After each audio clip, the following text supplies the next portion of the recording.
Comment tu choisis un cheval au milieu de... Tu sais, t'as 1000 chevaux qui partent à la boucherie, comment tu fais pour le choisir? Franchement, je n'en sais rien. Il faut que tu en aies un qui a une lumière particulière, où tu sens qu'il y a une force de vie vraiment, que lui, il ne veut pas y aller, quoi.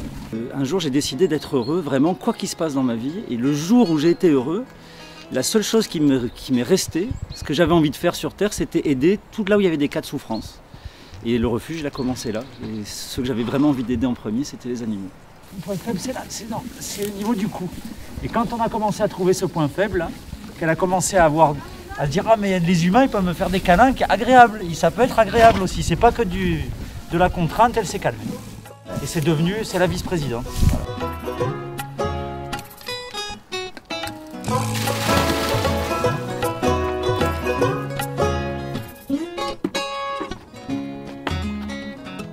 Il n'y a pas d'eau sur place. Donc du coup, il faut amener par cuve de 1000 litres et aller la chercher là-haut dans le village et redescendre, faire les allers-retours.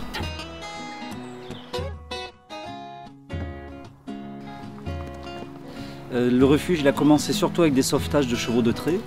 Et puis donc là, c'est des sauvetages de boucherie. Là, on achète des chevaux comme au kilo. Et puis on les replaçait pour justement aller les mettre au travail à l'attelage. Et puis il y a beaucoup de souffrance qui est générée dans ces élevages au niveau des poulains de trait et au niveau des sevrages et puis des transports, de l'abattage. Donc au début, c'était vraiment que ça, d'ailleurs, que des chevaux de trait. Et puis petit à petit, par bouche à oreille, on a commencé à nous appeler pour toutes sortes de maltraitances, toutes sortes de chevaux. Et puis on n'a pas pu fermer les yeux sur le reste, quoi.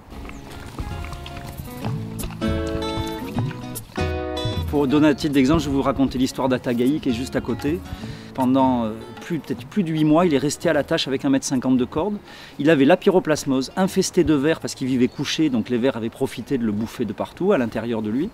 Il était très très maigre, il vivait couché avec plus de 42 fièvres. Il avait des cales de stationnement parce qu'il vivait couché. Et aujourd'hui, Atagaï, il est guéri. Et ça, c'est un sauvetage jusqu'à aujourd'hui réussi.